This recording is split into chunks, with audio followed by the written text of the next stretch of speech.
কোন পাপীকে মানুষ শ্রদ্ধার সাথে মহব্বতের সাথে উচ্চারণ করে না। আমি তো পরিষ্কার বলি, ফেরাউনের নাম এই পৃথিবীর কোন মানুষ ফেরাউন নামে কোন কুত্তার নামও রাখে না, কুত্তার নাম। নমরুদ নামে কোন কুত্তার নামও রাখে না। আবু জেহেল নামে কোন কুত্তার নামও রাখে না, কুত্তার নাম। কিন্তু আবু বকর নামে কোটি মানুষ আছে, ওমর নামে কোটি মানুষ আছে, ওসমান নামে কোটি মানুষ আছে, আলী নামে কোটি মানুষ আছে, হাসান নামে কোটি মানুষ আছে, হোসাইন নামে কোটি মানুষ আছে। যে মালিককে রাজি করছে, মালিক বলে আমি জমিন ও আসমানে সর্বত্র তোমার নাম উঁচা করে দেব, উঁচা করে দেব। এজন্য আল্লাহ তাআলা আমাদের সকলকে ঈমান আমলের দৌলত দান করেন। উলামায়ে কেরাম আরো বয়ান করবেন, এই ধারাবাহিক বয়ান প্রত্যেকে শুনতে থাকেন। আল্লাহর ওয়াস্তে কেউ উঠাউঠি না করে সবাই মহব্বতের সাথে বাকি বয়ানগুলো শুনে এরপরে দোয়া করে এরপরে যাওয়ার চেষ্টা করেন।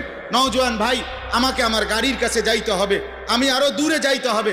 আমি হাত জোর করে বলি, আমারে কেউ মুসাফার জন্য ঠেলাঠেলি ধাক্কাধাক্কি করে কষ্ট দিও না আব্বা, আমার পায়ে ব্যথা, আমার ডান পাও ভাঙ্গা। আমি যদি টেনে লম্বা করে দিনটাকে কিয়ামত পর্যন্ত দিন বানিয়ে রাখি, মান ইলাহুন গায়রুল্লাহ ইয়াতিকুম বিলাইলিন তাসকুনুনা ফীহি, তাহলে বলো তো তোমাদের আমি আল্লাহ ছাড়া আর কে আছে যে তোমাদের জন্য রাত এনে দিবে, যেই রাতে তোমরা ঘুমের মাধ্যমে প্রশান্তি লাভ করবে? সেটা কোত্থেকে পাইবা?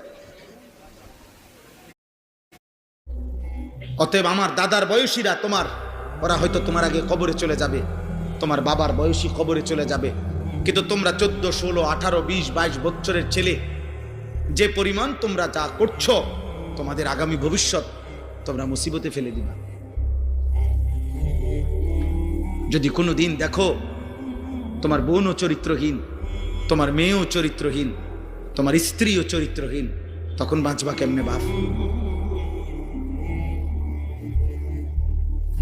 পরের নারীর কাছ থেকে, পরের মেয়ের কাছ থেকে তুমি যা চাও, তোমার মেয়ের কাছ থেকে যদি ভবিষ্যতে অন্য কেউ এটা চায়,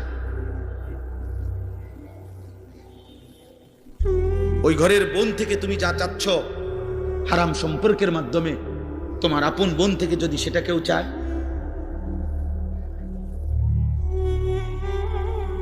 কথা বলে না তো তুমি সেটা মেনে নিবে তো? তোমার ইজ্জত এটা মেনে নিবে তো?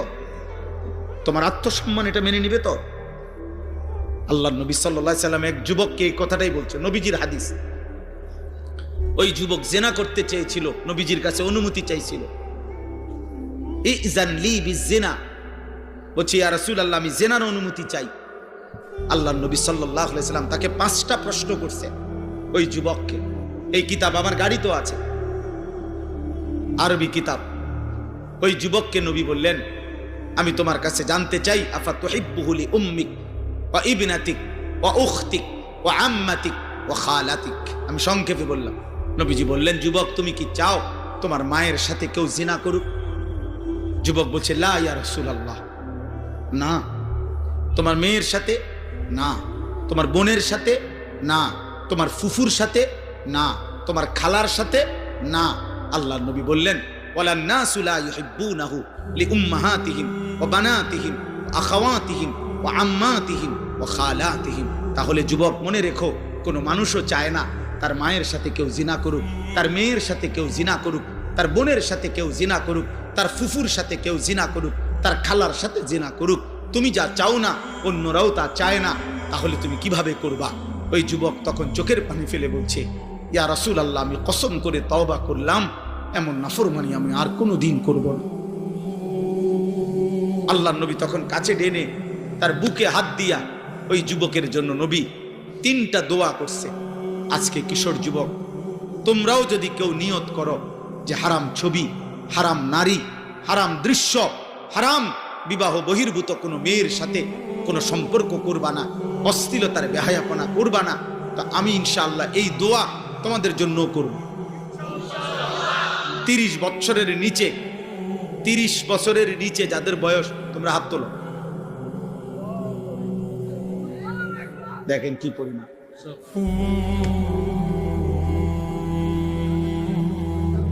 আয় করিম, আল্লাহ তোমাদেরকে কবুল করেন। তো নবী সাল্লাল্লাহু আলাইহি সাল্লাম ওই যুবকের জন্য 3টা দোয়া করছেন। আল্লাহুম্মা গফির যামবাহু, আল্লাহ এই যুবকের গুনাহ মাফ করে দেন, আল্লাহ আমার এই নওজওয়ানদের গুনাহ মাফ করে দেন। ওয়া তাহহির কলবাহু, নবীজি ওই যুবকের জন্য দোয়া করছেন, আল্লাহ আপনি তার দিল পবিত্র করে দেন। আয় করিম, আপনি আমার এই সন্তানদের দিলও পবিত্র করে দেন। ওয়া হাসসিন ফারজাহু, নবী 3য় দোয়া করছেন, আল্লাহ এই যুবকের লজ্জাস্থানকেও পবিত্র করে দেন। আমি যে যুবক দোয়া করি, আল্লাহ আমার এই নওজওয়ানদের লজ্জাস্থানকেও পবিত্র রাখেন। আল্লাহ কবুল করেন। আমার ভাই আলহামদুলিল্লাহ, আল্লাহ বলছেন বান্দা প্রশংসা আমার। চারিদিকের যে কোনো আয়োজন, তুমি যেখানেই তাকাবা আমার কথা যেন তোমার মনে পড়ে যে আমার রব দিয়েছে। জিদার দেখতা হো তু হি তু, হাজার মে সাজার মে তেরে রঙ্গ বু হে। গাছে দেখো, পাথরে দেখো, যেদিকেই দেখো, আউলিয়া কেরাম বুজুর্গানে দিন বলতেন, আল্লাহ আপনারই রং দেখি, আপনারই গ্রাণ শুনি, আপনারই কুদরত দেখি। মাওলা সব কার? আল্লাহ, সব আল্লাহ। আলহামদুলিল্লাহ রব্বিল আলামিন। আল্লাহ বলেন আমি শুধু সৃষ্টিকর্তা না, আমি রব। আল্লাহ শুধু সৃষ্টিকর্তা না, রব। রব রব মানে কি? পালন কর্তা। পালন কর্তা মানে কি? তাফসীরের মধ্যে আছে তাবলীগুশ শাইই ইলা কামালিহি শাইআন ফাশাইআন। অর্থ হলো কোন জিনিস অনস্তিত্ব থেকে অস্তিত্বে এনে, অস্তিত্বের প্রথম মুহূর্ত থেকে পূর্ণতার শেষ সেকেন্ড পর্যন্ত যিনি ওই সৃষ্টির যাবতীয় 24 ঘন্টা প্রতি মুহূর্তে যখন যা যতটুকু প্রয়োজন, সে বলুক বা না বলুক, চাক বা না চাক, জানুক বা না জানুক, দিতে থাকেন, তিনি হইল রব। এখন আমরা এই পৃথিবীতে একসময় ছিলাম না, আমাদেরকে এই পৃথিবীর অস্তিত্বে, এই সৃষ্টির জগতে এনেছেন কে? এরপরে মায়ের পেট থেকে যখন আমরা বের হলাম, এরপরে আল্লাহ তাআলা আমাদের লালন পালনের দায়িত্ব নিছেন কোন বছর থেকে? 4 বছর থেকে, 2 বছর বয়স থেকে। কখন থেকে? অস্তিত্বের প্রথম মুহূর্ত থেকে। অস্তিত্বের কোন দিন থেকে? প্রথম মুহূর্ত থেকে। প্রথম মুহূর্ত থেকে, জন্ম থেকেও না, তারও আগ। মায়ের পেটে দায়িত্ব ছিল কার? মায়ের পেটের আগে বাবার বীর্যে যখন ছিল তখন দায়িত্ব ছিল কার? মায়ের জরায়ুতে পৌঁছাইছেন তখন দায়িত্ব ছিল কার? 9 মাস ধীরে ধীরে নিজের হাতে সৃষ্টি করেছেন তখন দায়িত্ব ছিল কার? মাটির অস্তিত্বের মধ্যে আমরা ছিলাম, মাটি থেকে আমাদেরকে সৃষ্টি করেছে, তো মাটির অস্তিত্বে আমাদেরকে সংরক্ষণ করেছেন, তখন দায়িত্ব ছিল কার? আল্লাহর। আল্লাহর। আল্লাহ বলেন আমি প্রতি সেকেন্ড, প্রতি মুহূর্তে আমি আল্লাহ লালন করছি, পালন করছি, এজন্য আমি রব। তুমি বান্দা জানো না কখন তোমার কি লাগবে। রোদ, বৃষ্টি, আলো, বাতাস, রাত, দিন, সকাল, দুপুর, ঠান্ডা, গরম, সুস্থতা, স্বাস্থ্য, যৌবন, শিশু, বৃদ্ধ, হাসি, কান্না, আনন্দ, বেদনা, আহার, নিদ্রা, সব আমি দিছি। সব সব সব সব সব। অতএব এত কিছুর বিনিময়ে যদি আমি আল্লাহ আমার নামটা তোমার জবানে না শুনি, আমার সেজদাটা যদি আমি না পাই, এর চাইতে বড় অকৃতজ্ঞতা, এর চাইতে বড় সীমা লঙ্ঘন, এর চাইতে বড় গাদ্দারি আর কি হইতে পারে? বলো না বাপ, এর চাইতে বড় গাদ্দারি আর কি হইতে পারে? অতএব দয়া করে আমি এই প্রথম অনুরোধ করলাম, আমাদের প্রত্যেকের জবানে কৃতজ্ঞতার এই 2 জিনিস, 1 নাম্বার হলো জবানে আলহামদুলিল্লাহ, আর 2 নাম্বার সারা দেহে সেজদা মানে নামাজ। এটা কৃতজ্ঞতার সর্বশ্রেষ্ঠ মাধ্যম। 1 নাম্বার হলো আলহামদুলিল্লাহ। 1 নাম্বার কি?